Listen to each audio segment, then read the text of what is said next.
All right, folks, so some of our dirty little secrets are now out. We've talked so far about what archaeology isn't. It's not all about digging. It's not about working just in exotic places. It's not all about the past, and so on. So it's probably time to start talking about what archaeology is. So to do that, let's think about the structure of this class. In each unit, we're going to ask and answer some very basic questions. First and most fundamental, what actually survives for archaeologists to find? And just how does that survival happen? How do we find things? By accident? Spy satellites? Looting? And once we've found something, how do we investigate it? Do we dig it? Leave it alone? Rebury it? And how might we figure out how old it is? What on earth do you do with it? And what if it is a dead body? Who gets to be an archaeologist and where do they work? And most basically, and hardest of all, who owns the past? How do we manage it? How do we sell it? So it's question on question, problem on problem, and as you'll soon see, there are very rarely straightforward, unquestionably correct answers to any of them. So to quickly sample these questions, to kind of give a preview of the course as a whole, let's quickly look at just one place, one of the most famous archaeological sites in the world, and that is Pompeii in Italy. The plan here is to use Pompeii, you see an aerial view, as a case study to ask and answer the sort of core questions of the class, unit by unit. So Unit 2, what survives for archaeologists to find, and just how does that happen? Now, as you see before you at Pompeii, the answer is lots. Pompeii is notorious, of course, for its terrible fate. It was buried by the eruption of the volcano you see in the background, Mount Vesuvius, which apparently is getting active again, making some people pretty nervous. And what was once a bustling city was smothered, literally blanketed by several meters of volcanic debris. You see here the stratigraphy of the eruption, the strata, the layers of deposition. So this blanket killed, but it also preserved. We have food, furniture, sidewalks, beware of the dog signs. You get a very real sense of the immediacy of the lives that were lost. So Pompeii is a spectacular example of a sad fact and another one of our dirty little secrets that archaeologists often benefit from strange occurrences, unusual conditions, and sometimes tragic events. So Unit 3, how do you find things? Archaeology isn't just digging. Now, at Pompeii, people who lived in the area in the centuries after the eruption of Vesuvius knew that something was down there. They would find things in their fields, for example. It's a good example of the power of local knowledge, of local informants in archaeology. Still today, many discoveries start with conversations over coffee, over beer, asking people, have you seen anything old around? And maybe they will tell you, and maybe they won't. Now, if we discovered Pompeii today, the question of how to investigate it would be a tough one to answer, and I think would lead to lots of controversy. Should we excavate this dead city? How should we dig it? How much should we dig of it? Should we just leave the place alone to preserve it for future generations? What lies behind this turmoil is a very basic fact, one that it is essential you take on board now. Because while excavation is very revealing, very informative, and often the only way to learn what you want to know, it is also destructive. As you dig, you destroy what you are digging, and you can't go back and try it again. So archaeological ethics today demand that we consider as many non-destructive, non-invasive forms of investigation first, and only then do we go for the shovels. Now, that is what would happen if Pompeii was found today. Unfortunately, archaeology at Pompeii started long ago, far back as the 18th century. And another dirty little secret, the early days of archaeology were pretty much out of control when it came to what we today would consider good practice. Early days of exploration at the site were what you could kind of call a slash and burn archaeology, people very much out to find goodies. Diggers would go in, often by tunneling, and they would just pull out nice things, statues, metal objects, paintings. You see tunnels here, and you see paintings literally just cut out of the wall, taken away. And this has led to enormous damage to the site and the loss of archaeological context. That context where something is found, when what it was found with. We've talked about this. Without context, objects lose most of their ability to tell a story and to tell the story of the people who made, used, and discarded them. The loss of archaeological context is the problem of problems. It's the archaeologist's worst nightmare.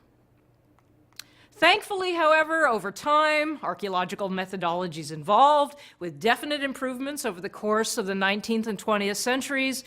Today, there is much emphasis, for the most part anyway, on data recording, on new forms of documentation of context, on site conservation and site preservation. Let's turn to Unit 4. How do you get a date, and why do you need them? Dating the destruction of Pompeii is not hard. We know, thanks to first-person historical accounts, that it occurred in AD 79 or 79 CE. That's an absolute date. On the other hand, that's just the destruction level. That's only one moment in Pompeii's long chronology. How could we date, for example, when people first lived at Pompeii? When were certain houses built? Which temple is older than which? We need other forms of both absolute and relative dating, and fortunately, there are an increasing number of scientific ways to get at such information.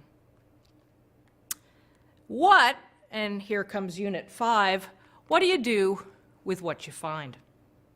Now, the answers to that question are many and various and very dependent on what those finds are. There are also many stages of activity to consider. Finding something is just the beginning of a lengthy process. Things come out of the ground. They may need to be conserved so they don't immediately fall apart. They need to be documented, described, drawn, photographed, scanned. They need to be analyzed. They need to be published or otherwise shared. Archaeologists have an ethical obligation to make their data available, and we'll talk a lot more about this. But you want to know another dirty little secret? The vast majority of archaeological finds sit in boxes in storage, and after their initial study, if they get initial study, no one ever looks at them again. And that's something to think about. Others, however, make the big time and end up in museums and in exhibitions. Pompeii, of course, is always a big draw, lots of cool things, tragic storyline, Romans are always sexy, and so on. But that, in turn, raises issues of how we present the past, and we'll come back to that in a minute. Unit 6, what's involved in the archaeology of people? What if what you find are human remains?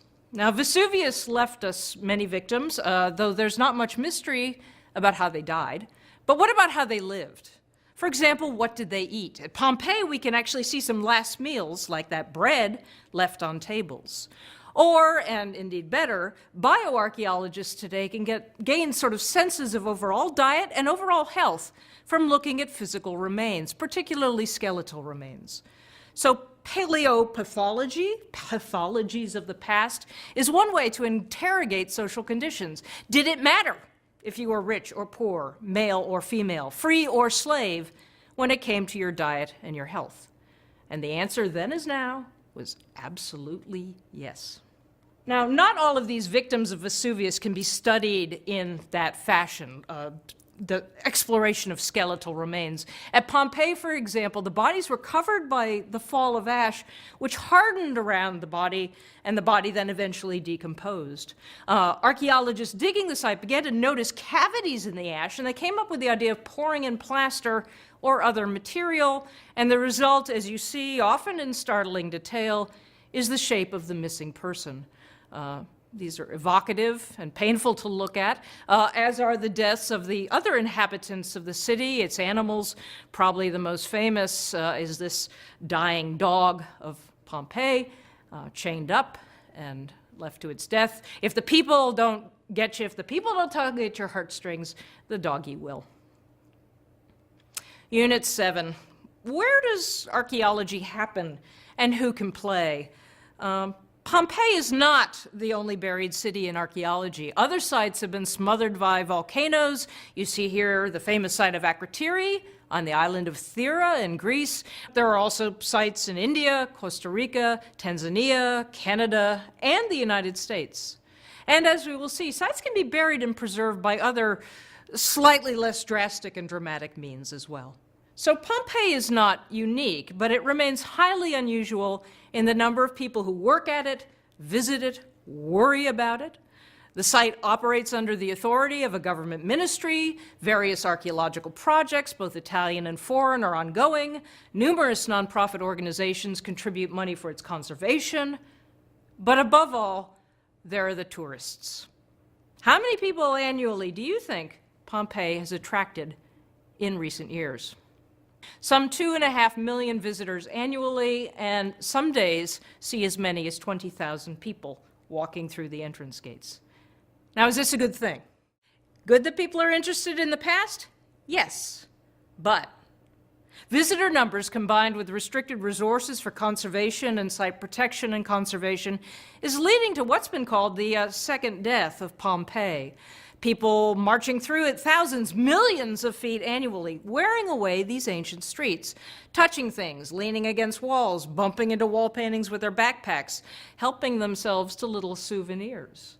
Most recently, structures at Pompeii have actually started to collapse. They just plain fall down. All in all, it's impossible to deny that Pompeii today looks much older than it did just 50 years ago. It just can't take the strain of its celebrity status. And Pompeii is a perfect object lesson in how once a site is dug and exposed, it takes a lot of time, effort, and money to save it from the inevitable forces of decay. Things just want to fall apart. So what do we do here? I'm going to ask you to comment on this question in discussion forums. What might work, what's worked at other places you visited. But let me put one idea out there for the sake of argument. Just shut down the site. Public keep out. Close Pompeii off to everyone but real scholars, people who can understand and appreciate what they are looking at, PhDs like me. I can get in, you can't. You can go to the gift shop. What do you make of that idea? Looking at Pompeii opens up a Pandora's box of legal rights and ethical responsibilities, issues that apply to all sites, not just the biggies, not just the famous ones, all sites of human cultural heritage. Who gets to tell the stories? Who has the right to see? Who has the obligation to protect? Where should archaeological loyalties primarily lie? To the past, to the present, or to the future? In other words, Unit 8 and the end of the class and the final secret of the class. Who owns the past?